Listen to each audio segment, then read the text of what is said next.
So one company is stopping production on last-gen consoles while another company is going to continue production on their last-gen consoles. Welcome back, my friends, to another video here on the channel. Today we got some gaming news to talk about. If you do enjoy this video and find any of this information useful, be sure to drop it a like so more people can see it. And if you guys are new to the channel, be sure to subscribe and hit the notification bell so you guys never miss any future content. We talk about the games and play the games here on the channel, kind of the best of both worlds. So let's jump into it. We're not going to waste any time. We got Microsoft and we got Sony regarding the Xbox One consoles and also the PlayStation 4 consoles. So on the Xbox side of things, let's start off with that. This is coming from an article from The Verge that confirmed that apparently production for the Xbox One is going to be ceasing and all that stuff. So I'm going to throw it up on screen right now. You guys can take a look and we'll read through it. So it reads that Microsoft has stopped manufacturing all Xbox One consoles and that they originally discontinued the Xbox One X and digital Xbox One S ahead of the Series X launch, and that they quietly stopped manufacturing the One S at the end of 2020, leaving retailers to sell out of the remaining stock. They went on to say, to focus on production of Xbox Series X and S, we stopped production of all Xbox One consoles by the end of 2020, says Cindy Walker, who is the senior director of Xbox console product marketing, in a statement to The Verge, which is very, very interesting stuff.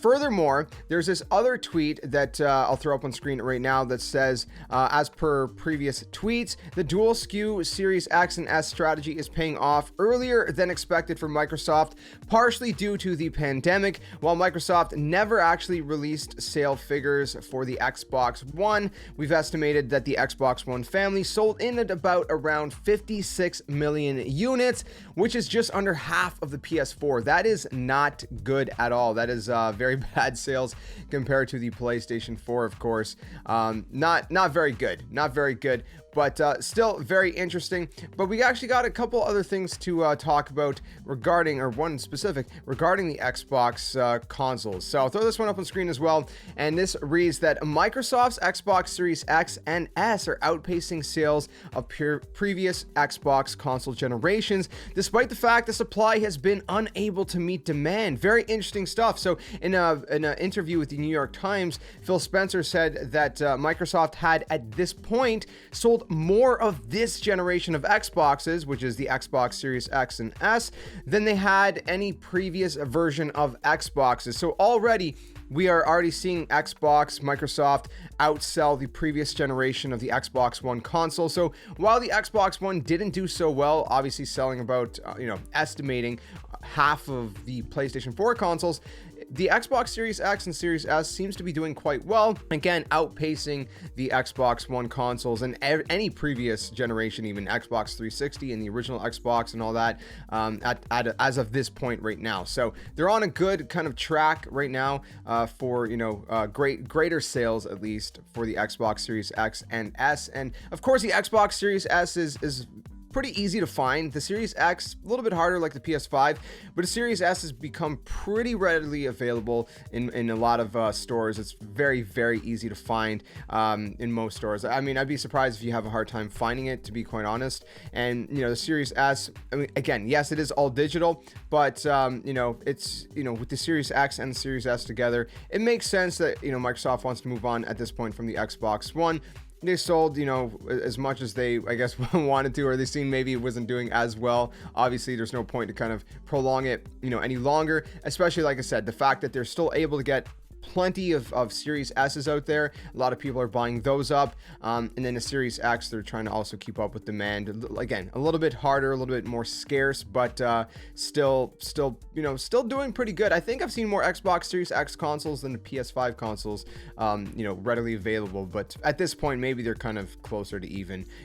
PlayStation 5 consoles seem to have been quite often found at retailers as well, but I don't know, maybe a little bit trickier to find. Maybe that's because more people want a PlayStation 5. I don't know. Anyway, speaking of PlayStation, let's talk about that. So while Microsoft is ceasing production of the Xbox One consoles, Sony is actually going to continue with the PS4 consoles, and that's actually to make up and deal with the PlayStation 5 shortage. So check out this kind of just title, this article title from Bloomberg. I'll throw it up on screen. So Sony is dealing dealing with PlayStation 5 shortage by making more PS4s. PlayStation 4 production will continue to the end of this year, and Sony is aimed to make a quick transition between consoles. So originally, I think they were supposed to end production at the end of 2021 for PS4s, if I remember correctly, and at this point, they're kind of dragging it on to the end of 2022, and I guess to them, that's to help kind of counteract the and deal with, you know, the shortage of PS5s, because of course they use different chips, and the chips in the PS5s are a little bit harder to come by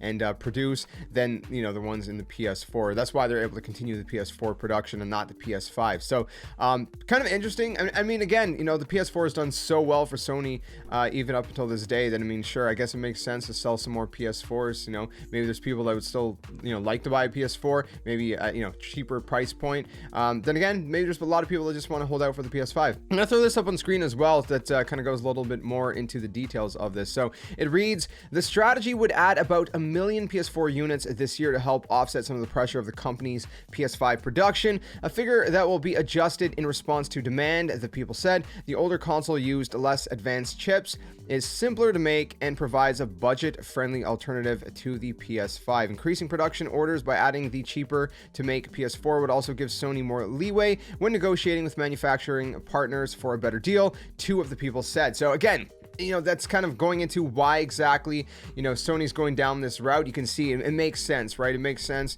to get some more PS4 consoles out there while they try to, you know, produce more PS5 consoles for, you know, to meet the demand, excuse me, from, you know, everybody that actually wants to get one. And let me know in the comments, have you guys been able to snag a PS5 yet? I know a lot of people thankfully have by now, but it's been over a year now, and it's still kind of tough, right? So I'm hoping that everybody, you know, at least watching this video, has been able to grab whatever console they wanted to, whether it's the Xbox Series X, Series S, or the PS5. And again, you know, PS5 digital or disc version, whatever one. One more thing regarding PlayStation we'll touch on really quick, since we're in that kind of realm of the topics, and that is backwards compatibility. So there is this patent that just got I guess posted recently, or kind of made its way to the internet recently. It was actually posted January 6th, 2022. So I'll throw it up on screen right now, and you can see that the name on it, of course, is Mark Cerny, who is an extremely smart guy. Obviously, he's the guy that he's the architect, I guess you could say, among other things,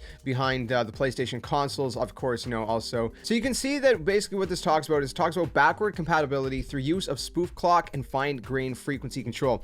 I'm not going to pretend like I know what that means, because I don't. If you know what that means, please let us all in the comment section below, because I have no idea. But you can actually see kind of towards the bottom right middle-ish section, it says the date right there, January 6th, 2022, and then there's the kind of abstract, the description at the bottom there, which, you know what, I'm not even going to read through that. You can read it if you want, because again, I'm probably just going to hurt my brain trying to wrap my mind around it. But the essence of what this is basically, it seems as though Mark Cerny, right? It says the invention is credited to Mark Cerny. It seems that Mark Cerny has cracked the code to backwards compatibility with, you know, older PlayStation consoles. So we could hopefully in the near future see on PlayStation 5, you know, backwards compatibility with PlayStation 1 games, with PlayStation 2 games. You know, maybe hopefully PS3 as well. Obviously, we already have PS4 games. That'd be really, really cool, because there's a lot of old school games that I would just absolutely love to be able to play on my PS5 personally. I mean, there's a lot of great games out there. Think about it. You know, you got just the old Final Fantasy games, for example, the original versions, right? Not the kind of ports or remasters or whatever else. There's, you know, there's a whole wide variety, right? If you want to play the original Spyros, yeah, they remastered them, and I'd probably prefer to play the remasters, to be honest. But, you know, even maybe some of the old Tony Hawk Pro Skater games, if they could get the licensing to port those over as well, that'd be incredible. You know, I'm a huge Tony Hawk Pro Skater fan here on the channel, right? So any excuse to play some more Tony Hawk on current gen hardware would be really, really cool as well. And there's a whole wide variety of games. I mean, the old school Ratchet and Clanks. I mean, the list goes on and on. Jackson Daxter. I mean, there's other ways to play some of these games. Obviously, right now, you know, there's PlayStation Now, for example, which I haven't really dabbled in, but actual, you know, legit backwards compatible kind of system, kind of like how Xbox 360 games and even original Xbox games play on the Xbox One and Series X and Series S consoles. Something like that would be really, really nice. So anyways, that's pretty much it for now, my friends. I just wanted to kind of talk about that, touch on those things really briefly in this video. I guess not really briefly, but you get the idea. Anyways, if you guys are new to the channel, like I said, stick around for more. Be sure to subscribe, share it with your friends so we can continue to grow this community. If you didn't like this video, let me know why in the comment section below so I can improve the content in the future. And I hope you guys are staying safe, staying well, and let me know what games you guys are most excited for in 2022. We're just starting off, obviously, the year, but there's a lot of games coming this year. I mean, of course, if they don't get delayed. If they get delayed, we'll talk about that. So I'll see you guys soon, another one. Till then, my friends, game on. Thanks for watching.